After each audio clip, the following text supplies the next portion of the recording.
países fuera de España, y bueno, yo creo que es un privilegio tenerle aquí con nosotros. Le cedo directamente la palabra a José Manuel, después intentaremos hacer un pequeño debate. Buenos días. ¿Me escucháis? Bien. Buenos días, gracias por la invitación. Sigo siendo periodista, no he dejado de serlo. Yo no sé cómo preferís. ¿Acercarlo más o sube el volumen? Sube el volumen o acercarlo más, porque soy un poco bajo. ¿Así? Soy un poco bajo, para allá soy un poco bajo, ¿no? ¿Sí? Bueno, entonces lo acerco y así... Es un poco mejor. Decía que no sé si preferís que yo primero hable y luego hacemos un coloquio o que vayamos interrumpiendo la exposición según si queréis plantear algo a vuestra disposición, pero en principio yo iba a hacer primero una exposición porque a lo mejor de lo que yo voy a hablar no coincide con lo que os interesa más plantear, pero bueno, como la palabra economía estaba vinculada al tema de la información como título de la convocatoria, yo empezaría diciendo que desde el comienzo, al establecerse los sistemas de medios de comunicación, ha habido siempre tres ingredientes que el poder ha manejado, presionando más o menos a través de cada uno de ellos para lo que en definitiva es el control de la información como corazón de la lucha política. Y esos tres ingredientes han sido la economía, los recursos económicos, la legislación y la tecnología. Fundamentalmente, según la tecnología ha ido evolucionando, han ido adaptándose los otros mecanismos, el de los recursos económicos y el de la legislación. Paradójicamente, según la tecnología iba poniendo a disposición de una mayor cantidad de seres humanos las posibilidades de democratizar la participación y el acceso tanto a la información como a los medios, decía que paradójicamente, según la tecnología iba ofreciendo más facilidades, iba abaratando los costes, iba democratizando ese acceso, la legislación y los sistemas económicos han ido interponiendo inconvenientes sucesivamente para impedirlo. Y de hecho, la propia tecnología ha ido siendo utilizada siempre de manera perversa en su evolución a través de los medios de comunicación.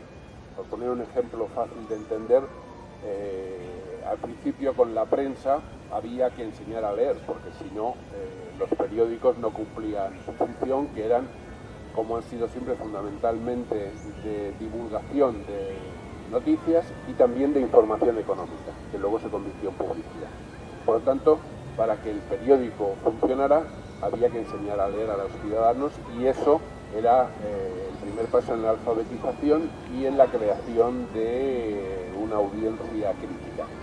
Llegó la radio, y la radio multiplicó la capacidad de divulgación, el alcance de las audiencias, los públicos crecieron mucho más, pero la radio ya no necesitaba enseñar a leer. Al contrario, la radio era un mecanismo mucho más eficaz, eso que algunos publicistas denominan el sonido que crea imagen. Era mucho más eficaz al alcanzar simultáneamente una mayor cantidad de personas, al simplificar el acceso a la información y al hacer que a través de la radio se pudiera orientar de una forma muy eficaz a una gran cantidad de ciudadanos. Por lo tanto, con un aumento, un salto en la tecnología que abarataba por una parte el coste, era más barato tener una emisora de radio que hacer un periódico, y que aumentaba la difusión, se simplificaba la alfabetización, de manera que la radio era utilizada con una mayor impunidad por parte del poder de lo que podía haber utilizado la prensa, que exigía un esfuerzo mayor de participación, de elaboración. Y llegó ya con la televisión la era del poder, de la fascinación de la imagen, que no solamente no necesitaba alfabetización, sino que la televisión se fortalecía como mecanismo de divulgación de mensajes con tantas orientaciones, ya sean políticas, o sean económicas y comerciales. Se fortalecía la capacidad de la imagen y la fascinación, de manera que se iba más a los sentimientos, a las emociones sobre todo, que a la información. Con lo cual vemos ya que de entrada la tecnología se utiliza de manera perversa y se va simplificando la capacidad crítica de la audiencia.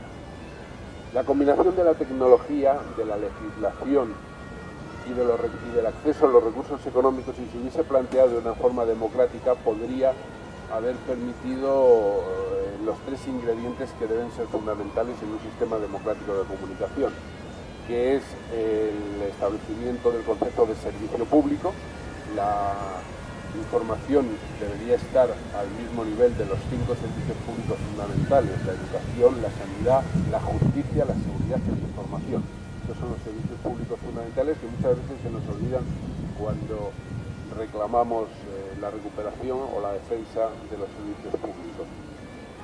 Como decía, esa combinación, si hubiera sido democrática, del acceso a los medios económicos, de la tecnología y de la legislación, podría haber permitido el establecimiento del servicio público, garantizando una información de calidad con un acceso generalizado. Al mismo tiempo,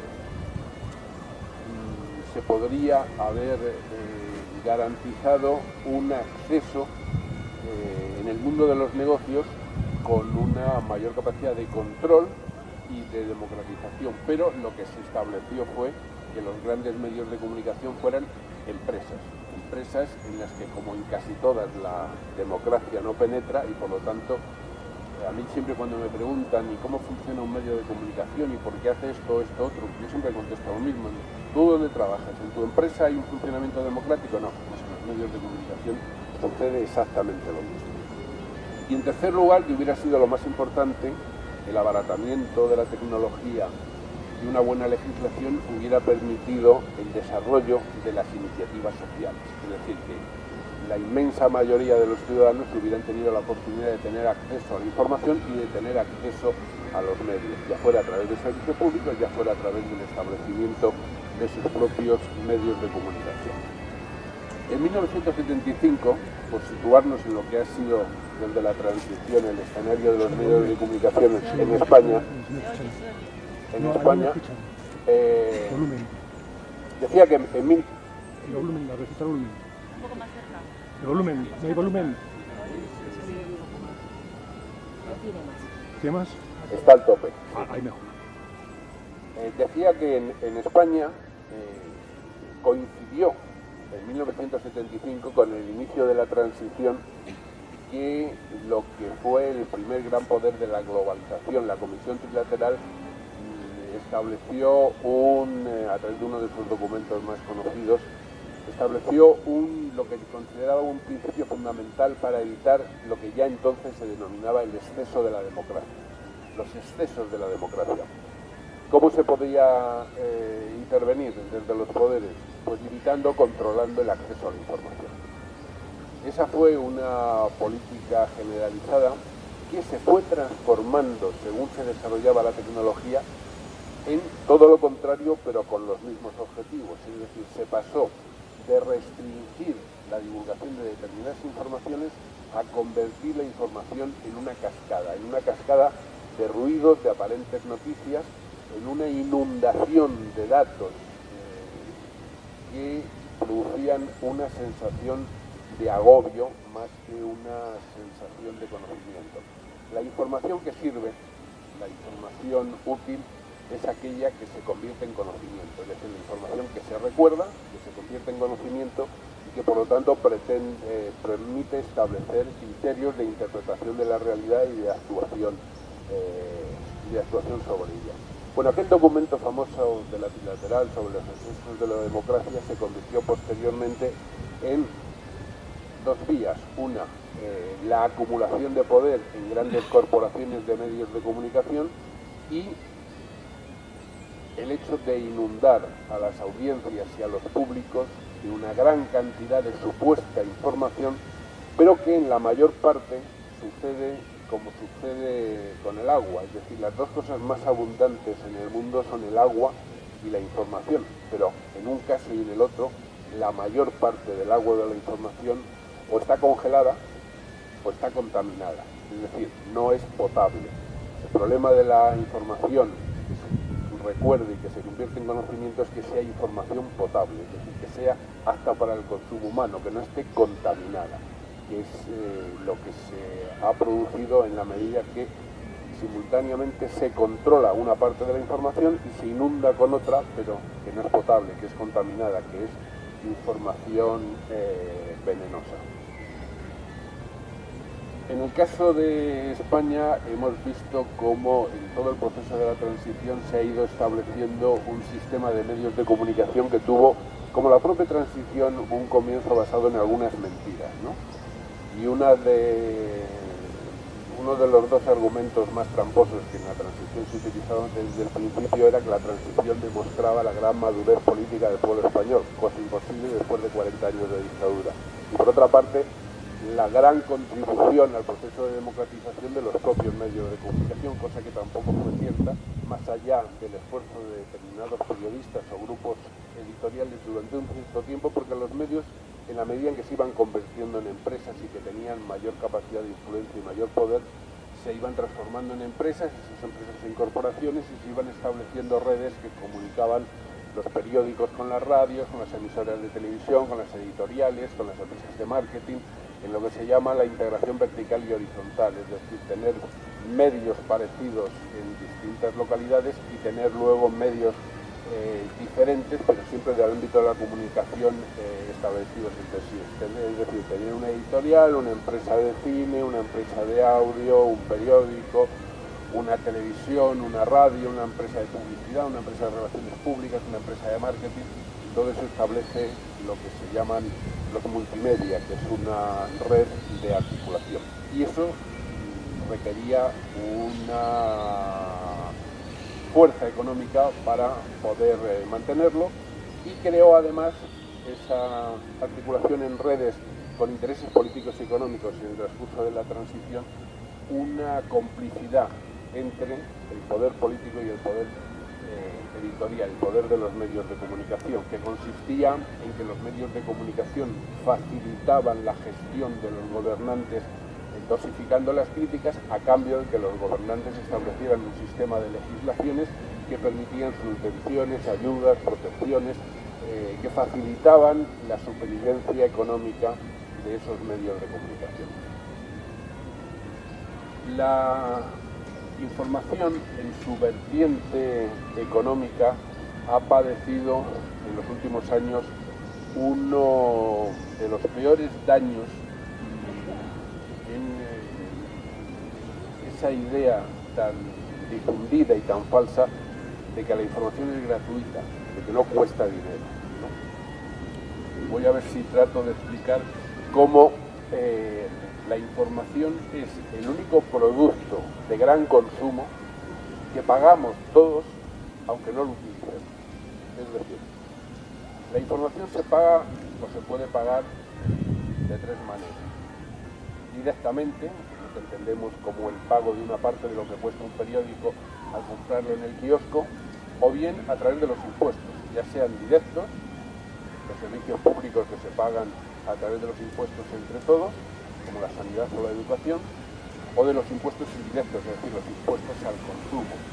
Yo puedo no tener un aparato de televisión en mi casa, pero al comprar alimentos me cobran una parte del precio para financiar la publicidad de esos productos en las cadenas de televisión, con lo que estoy financiando el funcionamiento de las cadenas de televisión. Es decir, estoy pagando aquello que no utilizo, que no me gusta, que no me interesa, o que en algunos casos incluso es perjudicial para mis propios intereses sociales, profesionales, laborales, por el tipo de información que difunde.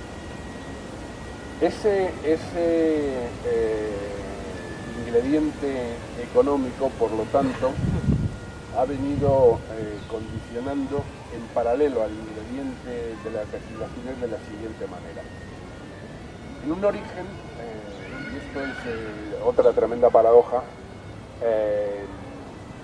proliferaron los periódicos, es decir, cuando paradójicamente la tecnología era peor, era más cara, cuando no era fácil tener un medio de comunicación escrito, proliferaron los periódicos de grupos sociales, políticos, sindicales, porque fundamentalmente existía algo que se ha perdido en parte, que era la conciencia de la necesidad de compartir un órgano de expresión como manera de compartir una información propia que nos permitía reconocernos, organizarnos y por lo tanto tener unos objetivos de carácter colectivo. Eso en parte ha ido desapareciendo, en parte se ha recuperado a través de otras manifestaciones, pero en parte desaparecido. Y de hecho, si comparamos, por ejemplo, lo que podía ser un kiosco, por decirlo de alguna manera, es decir, el abanico de publicaciones que había en España durante la Segunda República, por ejemplo, era absolutamente abrumador en comparación con lo que hay ahora. Y además, no solamente por la cantidad, en Madrid podía haber 20 y tantos periódicos, sino por la cantidad de grupos distintos que patrocinaban y hacían posible la publicación de esos periódicos. Cuando llegó la radio, se redujo mucho más la propiedad y el acceso, y cuando llegó la televisión todavía mucho más. De hecho, durante muchos años la televisión fue exclusivamente un monopolio del Estado que era una dictadura militar, con lo cual se convirtió en un órgano de propaganda de tremenda potencia, de gran poder. Cuando la tecnología permitía democratizar el acceso a los medios de comunicación, se aplicó entonces la legislación. Es decir, en un primer escenario proliferaron los periódicos, que empezaron a encontrarse con problemas cuando llegó la publicidad. Es decir, los periódicos en el origen fundamentalmente daban información económica y luego empezaron a dar información de grupos sociales que los financiaban. La publicidad, cuando llegó, convirtió los intereses económicos en las condiciones para que pudieran circular y se pudieran financiar esos periódicos, y estableció un nuevo papel de los medios de comunicación que desde entonces se ha ido desarrollando cada vez más. Es decir, como había que financiar con anuncios los medios de comunicación, ya el medio de comunicación no era, y así funcionan los mal llamados periódicos gratuitos ahora, el medio de comunicación no era fundamentalmente una empresa para difundir información, ya sea o no de calidad, sino era fundamentalmente una empresa para difundir ejemplares o conseguir audiencia en radio y televisión que permitiera contratar más anuncios. Es decir, que no era un medio de comunicación para difundir información, sino un medio de asegurar audiencias para ofrecer esas audiencias a las empresas de publicidad y a los anunciantes. Es decir, cambiaba radicalmente el enfoque del medio. Lo que había aparecido en un principio la publicidad como un soporte más de financiación se convirtió en el control de los contenidos, porque los medios dependían de tener audiencia para poder ofrecérselos a los anunciantes. De hecho, no hace muchos años en Francia hubo un escándalo porque un alto dirigente un directivo de una cadena de televisión dijo en público lo que todos ellos piensan en privado, ¿no? Le preguntaron por la programación de su cadena de televisión y él dijo que él lo que ofrecía era espacio en blanco de las mentes de los ciudadanos cuando llegan a casa cansados después de la jornada laboral, para ofrecerles ese espacio a los anunciantes y que insertaran ahí la llamada para consumir Coca-Cola o otros productos. Esa es la filosofía de los medios de comunicación estrictamente comerciales. Simultáneamente a eso, como la radio y la televisión eran los mecanismos más potentes y la tecnología era cada vez más barata y por lo tanto era más posible tener una radio o incluso una televisión. De hecho, ahora mismo solamente los inconvenientes de la legislación y de los recursos económicos, como ahora veremos, impiden que se pueda tener acceso fácilmente a una radio o a una televisión. Pues como decía, cuando la tecnología abarataba el acceso, entonces intervinieron las legislaciones. Y así como para tener un periódico ni hizo falta, ni hace falta ahora mismo, obtener una licencia para poder emitir en radio o en televisión, la legislación impuso las licencias. ¿Y quiénes dan las licencias? Como sucede en España, los gobiernos. ¿Y a quiénes se las dan? Pues a aquellos que son afines ideológicamente o a quienes negocian económica y políticamente la concesión de esas licencias. Con lo que nos encontramos con que una tecnología que permitía democratizar el acceso a través de la radio y la televisión, porque la tecnología era más barata y por lo tanto más accesible, se encontraba con el muro de las licencias. El que no tenga licencia no puede emitir. De hecho, ahora mismo, en América Latina, que es donde los nuevos gobiernos están elaborando las leyes mejores de todo el mundo, la gran bandera es la de dividir la concesión establecer la concesión de las licencias primero en un organismo autónomo que no dependa del gobierno y segundo, dividir en 3/3 de una manera equitativa las licencias entre el servicio público, los negocios y las iniciativas sociales. Esa es una de las reivindicaciones clave. Antes de entrar en la última parte, voy a añadir algo que pasa muchas veces desapercibido y es el tema de la publicidad. La publicidad es es un mecanismo comercial que ni es bueno ni es malo y que depende cómo se utilice. En principio era una forma de dar a conocer los productos para invitar a su consumo y se fueron convirtiendo cada vez más en una manera de influir sobre los medios para condicionar los contenidos. Por lo tanto, entró a contaminar, a envenenar, a hacer no potable por los intereses comerciales la publicidad de los contenidos de los periódicos. De hecho, los periódicos hoy prácticamente primero se diagraman colocando la publicidad y luego se establecen los huecos para la información, ¿no? Se hace a la inversa de cómo la audiencia cree que se establece. Bueno, con la publicidad pasó igual que ha pasado con la política en casi todos los gobiernos de acoso al servicio público, de bloquear las iniciativas sociales y darle impunidad a las empresas comerciales. Y es que con la publicidad, si se adjudicara de una manera democrática, estaría resuelto el problema de financiación de los medios de comunicación alternativos. Es decir, hay una publicidad de servicio público que no se tiene en cuenta, que es la publicidad de las administraciones, la publicidad de los ministerios, la publicidad de todos los organismos de las administraciones, tanto estatales como regionales como municipales, que deberían repartirse con criterios transparentes y de manera proporcional, con lo cual llegarían en cantidades proporcionales, pueden ser a la mirada, a la audiencia, a otros criterios, pero llegarían a todos. Y si esa publicidad se repartiese democráticamente en estos momentos, estaría solucionado el problema de financiación de los medios alternativos, sobre todo los digitales, que son relativamente baratos de mantener, pero que son precisamente los que están más ahogados porque no tienen acceso a ningún recurso. No se venden porque hemos decidido que todo es gratis, no tienen acceso a la publicidad comercial porque la publicidad no les interesa, no tienen acceso a la publicidad de servicio público porque las administraciones lo restringen y se encuentran, por lo tanto, con una gran dificultad a la hora de buscar vías alternativas de financiación. Poco a poco hemos ido, por lo tanto, desembocando en un esquema a la inversa de lo que la tecnología y la democracia podrían permitir. Cada vez hay menos servicio público y se desprestigia más, cada vez hay una mayor impunidad para las empresas comerciales y cada vez hay un mayor bloqueo para las iniciativas sociales.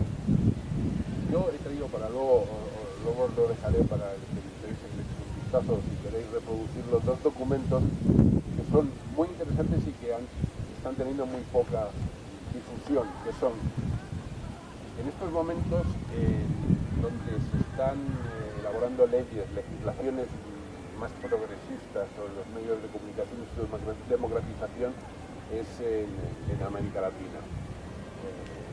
La legislación mejor hasta ahora es la de Argentina, seguida probablemente de la de Ecuador. En Uruguay también hay una nueva legislación, se está mejorando en Venezuela, en Bolivia, Brasil ha empezado a dar los primeros pasos, pero es un ingrediente estratégico y estructural de las políticas de democratización en América Latina.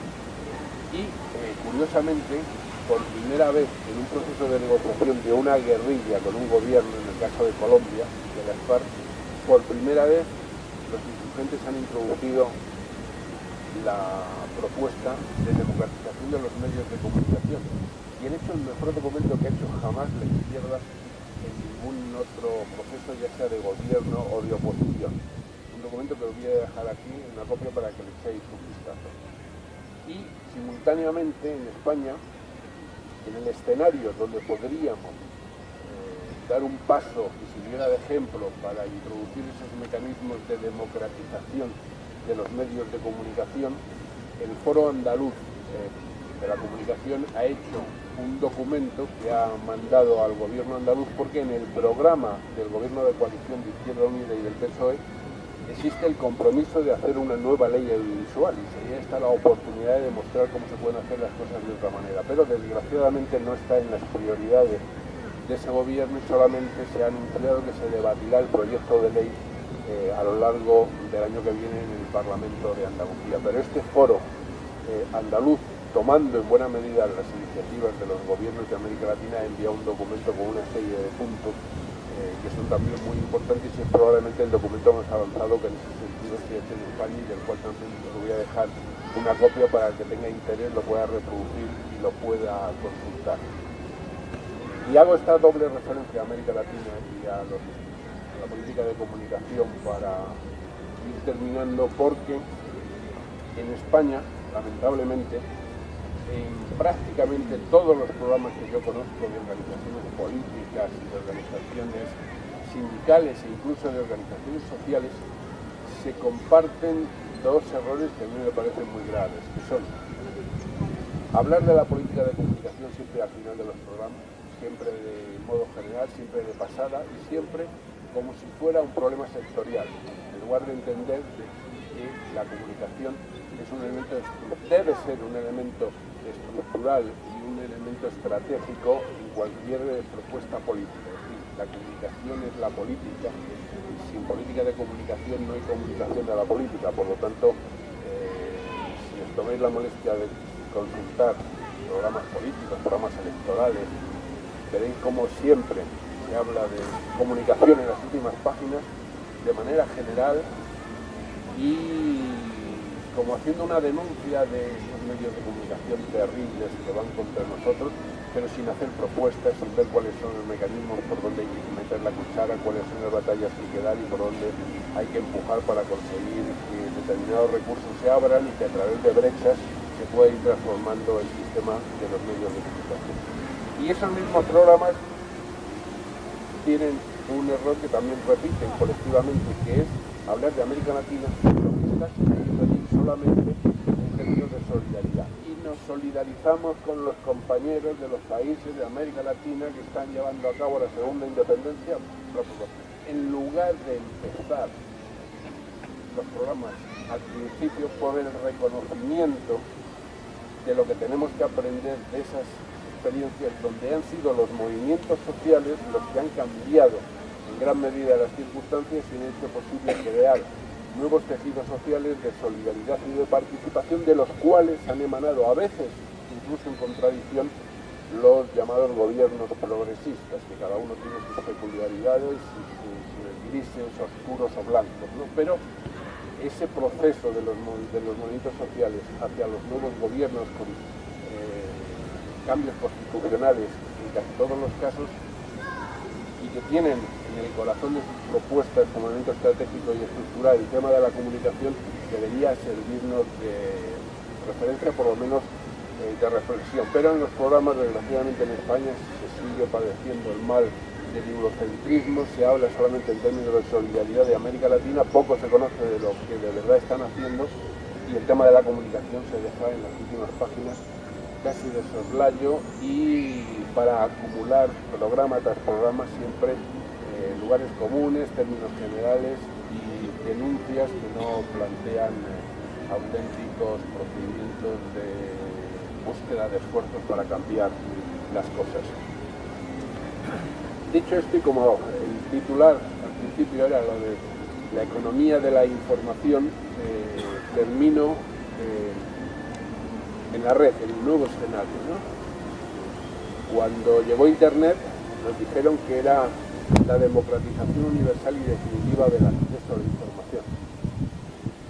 Y pasados unos cuantos años comprobamos dos cosas. Una, que no ha servido para algo que la UNESCO lleva pidiendo desde hace 50 años y que ningún gobierno prácticamente ha puesto en marcha, que es la necesidad de alfabetización en medios de comunicación. Es decir, ya no vale solamente saber leer y escribir, ahora hay que saber manejar, entender y criticar los medios de comunicación. Hay que saber cómo funcionan los medios de comunicación para que los medios de comunicación puedan ser mecanismos de control del poder y no como ahora mecanismos del poder para controlar a los ciudadanos, y para eso hace falta la alfabetización mediática, la alfabetización en comunicación, que los chavales desde la escuela, pasando por el instituto y llegando a la universidad, los estudiantes sepan cuáles son los mecanismos de los medios, cuáles son sus trampas, sus trucos, cómo hacen para colocar de contrabando la opinión disfrazada de información, cuáles son los intereses económicos vinculados a las empresas de información, las estructuras internacionales y, en definidas cuentas, conocer un lenguaje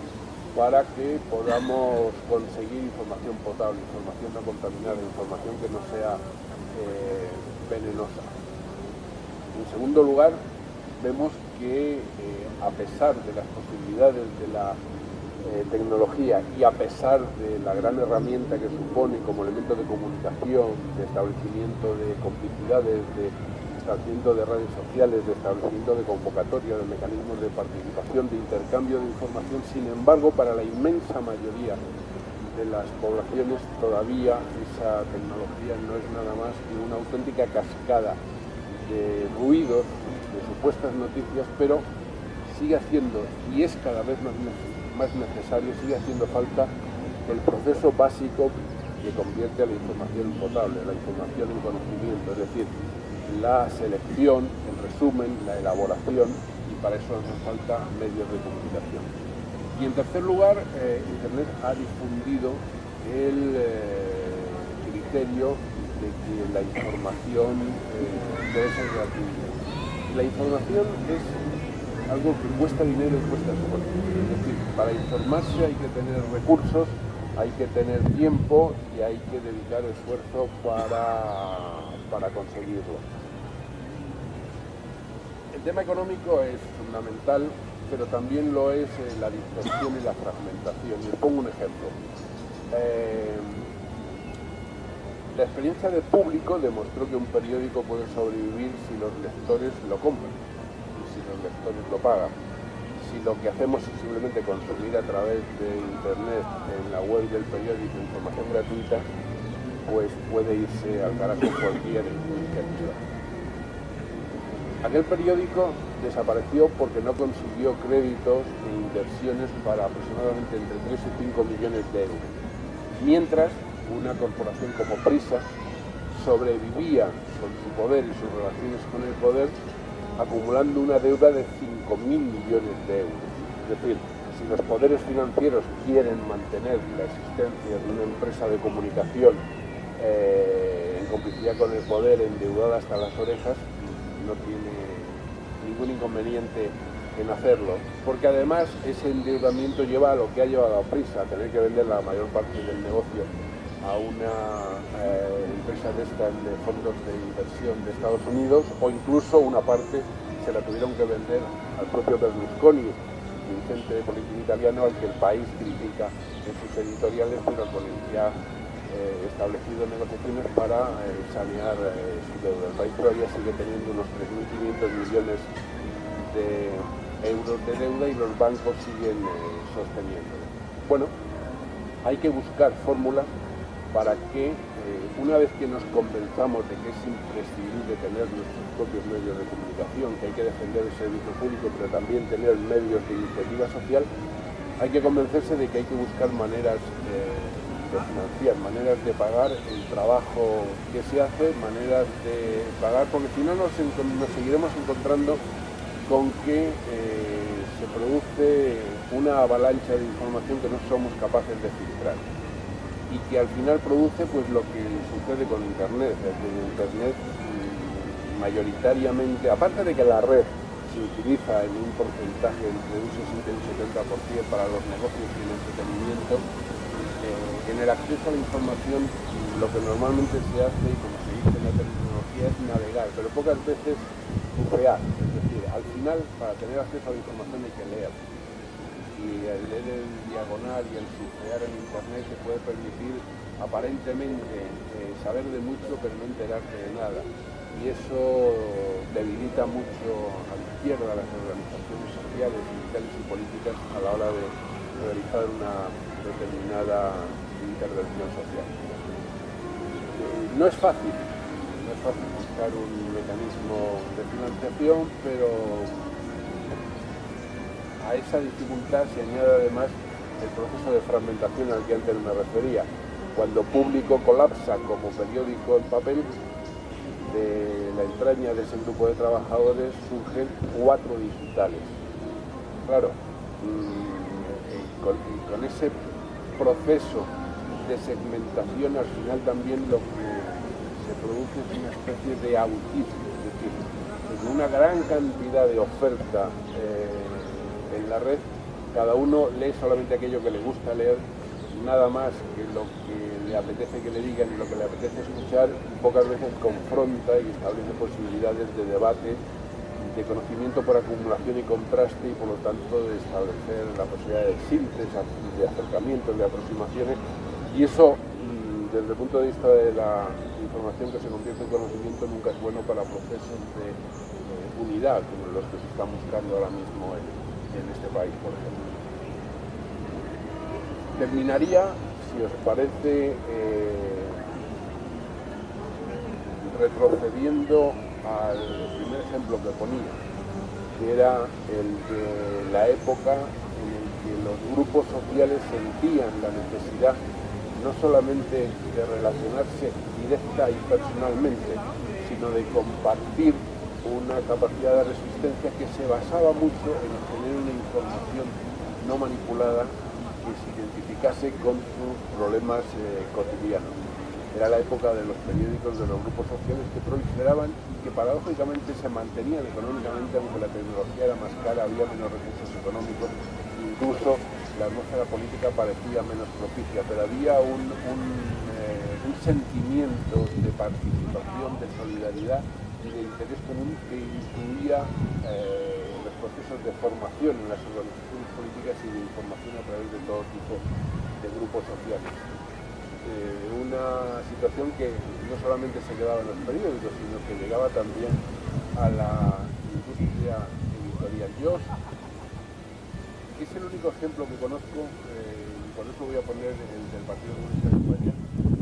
Hay un libro sobre el Partido Comunista en la Segunda República que tiene el único organigrama que yo he visto de ninguna organización sobre medios de comunicación, y uno se queda asombrado. Es decir, en aquella época, en la Segunda República, los partidos, pues supongo que no era solamente este, pero este es el único organigrama que yo he visto publicado, tenían editoriales, tenían acceso a programas de radio, tenían periódicos, tenían publicación de revistas, de libros, tenían lo que serían ahora agencias de publicidad en el diseño gráfico de carteles, tenían la elaboración de discos, tenían la elaboración de música, tenían grupos de divulgación, grupos de teatro, es decir, tenían una estructura de cultura y de comunicación que nunca jamás ha vuelto a tener un grupo político con ese alcance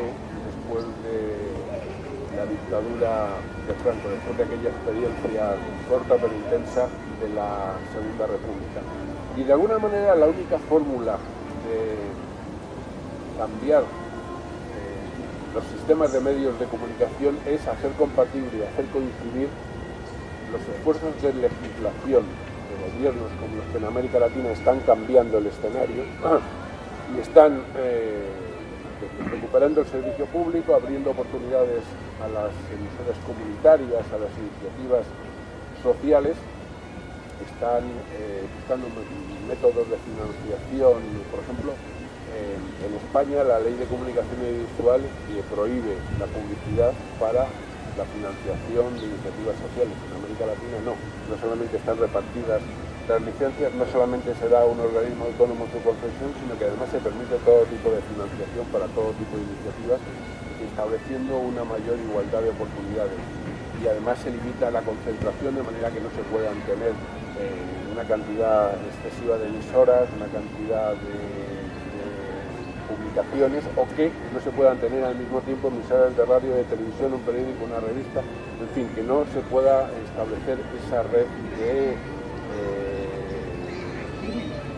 poder para mantener cautiva la audiencia en todas sus manifestaciones. Pero decía que aparte de esas legislaciones, que tienen otros muchos aspectos que son también importantes, hay que recuperar el sentimiento de solidaridad como base en en los grupos sociales, políticos y sindicales para entender la importancia de la comunicación. Es decir, que la comunicación no sea un problema sectorial, que forme parte del corazón de los servicios públicos y que además forme parte estructural y estratégica de los programas políticos. Sobre todo porque además también el que la comunicación, es decir, el ejercicio de conocimiento para democratizar la comunicación desde un grupo político, sindical o social, democratiza también internamente el funcionamiento de ese grupo, porque la comunicación tiene que basarse en términos de reparto, de participación, de igualdad de oportunidades. Normalmente, cuando un grupo político tiene una pésima política de comunicación, tiene al mismo tiempo un órgano del Comité Central que no es del Comité Central, sino de una parte del Comité Central, y al final del Secretario General, y al final de una determinada parte de ese grupo político. Es decir, la ausencia de una política hacia afuera para reclamar una democratización de los medios suele ir siempre acompañada de una escasa democracia en la estructura interna de funcionamiento de ese mismo grupo. Por lo tanto, habrá que seguir insistiendo para que la política de comunicación no sea considerada un problema sectorial, no se dejen las últimas páginas de los programas políticos, sindicales y sociales, y que aprendamos, que pongamos un poco la oreja para ver las experiencias que se están produciendo en América Latina. Y en el caso de España, en estos momentos sería muy importante que todas las organizaciones apoyaran ese documento que os dejo aquí del Foro Andaluz de Comunicación, que le está reclamando al único gobierno que lo puede hacer y que además se había comprometido a hacerlo, pero que se está haciendo esperar demasiado en Andalucía esa nueva ley de comunicación. De hecho, con esto termino, lamentablemente en todo el proceso de transición en España hasta llegar aquí, la política de comunicación ha sido una asignatura pendiente de las organizaciones políticas, sindicales y sociales, y nunca ha habido un auténtico reconocimiento de la importancia que ese ingrediente tiene, y nunca ha habido una auténtica movilización, un auténtico interés, y al final lo que se ha hecho ha sido o resignarse denunciando a esos medios de comunicación cabrones que les hacen la vida imposible a la izquierda, o lo que es casi tan malo y peligroso, limitarse a la política corta y ciega de negociar con determinados centros de poder el acceso a una presencia limitada en los medios de comunicación, siempre manejada por intereses ajenos a los intereses sociales de las mayorías, que al final no sirven absolutamente para nada. Por poner un ejemplo muy concreto, cuando los grandes sindicatos en la transición recuperan el patrimonio sindical, tenían que haber exigido que les devolvieran las imprentas y se hacían los periódicos de la clase obrera en la Segunda República y las emisoras de radio que se habían financiado a través del sindicato vertical con las cuotas de los trabajadores. No hicieron ni una cosa ni la otra, con lo cual no se recuperaron los periódicos ni se recuperaron las emisoras de radio, pero sin embargo han dedicado grandísimos esfuerzos a que sus gabinetes de prensa negocien con una cadena de televisión o con otra espacios mínimos y significantes en los telediarios para que sus dirigentes aparezcan. Esa es una muestra de la ceguera que se ha venido desarrollando y que lamentablemente todavía seguimos padeciendo. En algún momento alguien tendrá la capacidad de hacer converger esfuerzos de muchos sectores para poder conseguir que en España haya un buen periódico digital o una revista en papel o una buena emisora de radio si conseguimos cambiar la legislación para que nos permitan acceder en igualdad de condiciones como en América Latina y que se pueda establecer por primera vez en España un espacio abierto y plural para que las voces de la mayoría puedan manifestarse. Me parece que ya me he pasado de tiempo bastante. Gracias por aguantarme. Pues muchas gracias a José Manuel Martín Méndez por esta estupenda charla que nos ha dado y desde luego, para el que lo tuviera alguna duda, desde luego has despejado el hecho de esa relación estructural entre comunicación, información, finanzas y democracia. Así que En fin, yo creo que es un momento para hacer preguntas que tengan que ver justamente con esta charla, con lo que nos ha planteado en términos de comunicación y finanzas. Y no sé, os dejo la palabra para quien quiera hacer una intervención económica, que luego se convirtió en publicidad. Por lo tanto, para que el periódico funcionara, había que enseñar a leer a los ciudadanos, y eso era el primer paso en la alfabetización y en la creación de una audiencia crítica. Llegó la radio, y la radio multiplicó la capacidad de divulgación, el alcance de las audiencias, los públicos crecieron mucho más, pero la radio ya no necesitaba enseñar a leer. Al contrario, la radio era un mecanismo mucho más eficaz, eso que algunos publicistas denominan el sonido que crea imagen. Era mucho más eficaz al alcanzar simultáneamente una mayor cantidad de personas, al simplificar el acceso a la información y al hacer que a través de la radio se pudiera orientar de una forma muy eficaz a una gran cantidad de ciudadanos. Por lo tanto, con un aumento, un salto en la tecnología que abarataba por una parte el coste, era más barato tener una emisora de radio que hacer un periódico, y que aumentaba la difusión, se simplificaba la alfabetización, de manera que la radio era utilizada con una mayor impunidad por parte del poder de lo que podía haber utilizado la prensa, que exigía un esfuerzo mayor de participación, de elaboración. Y llegó ya con la televisión la era del poder, de la fascinación de la imagen, que no solamente no necesitaba alfabetización, sino que la televisión lo que en definitiva es el control de la información como corazón de la lucha política. Y esos tres ingredientes han sido la economía, los recursos económicos, la legislación y la tecnología. Fundamentalmente, según la tecnología ha ido evolucionando, han ido adaptándose los otros mecanismos, el de los recursos económicos y el de la legislación. Paradójicamente, según la tecnología iba poniendo a disposición de una mayor cantidad de seres humanos las posibilidades de democratizar la participación y el acceso tanto a la información como a los medios, decía que paradójicamente, según la tecnología iba ofreciendo más facilidades, iba abaratando los costes, iba democratizando ese acceso, la legislación y los sistemas económicos han ido interponiendo inconvenientes sucesivamente para impedirlo. Y de hecho, la propia tecnología ha ido siendo utilizada siempre de manera perversa en su evolución a través de los medios de comunicación. Por poner un ejemplo fácil de entender, al principio con la prensa había que enseñar a leer, porque si no, los periódicos no cumplían su función, que eran, como han sido siempre, fundamentalmente de divulgación de noticias y también de información. en países fuera de España, y bueno, yo creo que es un privilegio tenerle aquí con nosotros. Le cedo directamente la palabra a José Manuel, después intentaremos hacer un pequeño debate. Buenos días. ¿Me escucháis? Bien. Buenos días, gracias por la invitación. Sigo siendo periodista, no he dejado de serlo. Yo no sé cómo periodista. Acercarlo más o sube el volumen. Sube el volumen o acercarlo más, porque soy un poco bajo. ¿Así? Soy un poco bajo, para allá soy un poco bajo, ¿no? ¿Sí? Bueno, entonces lo acerco y así... Es un poco mejor.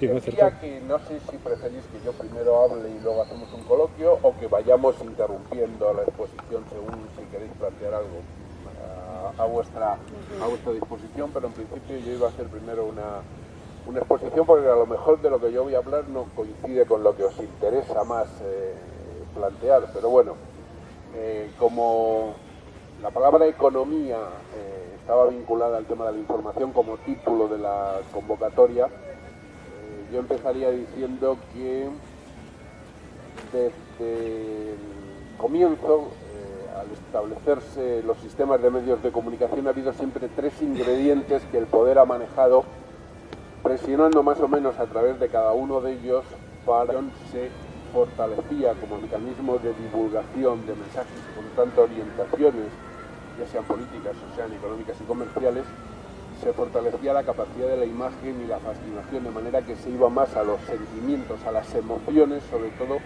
que a la información.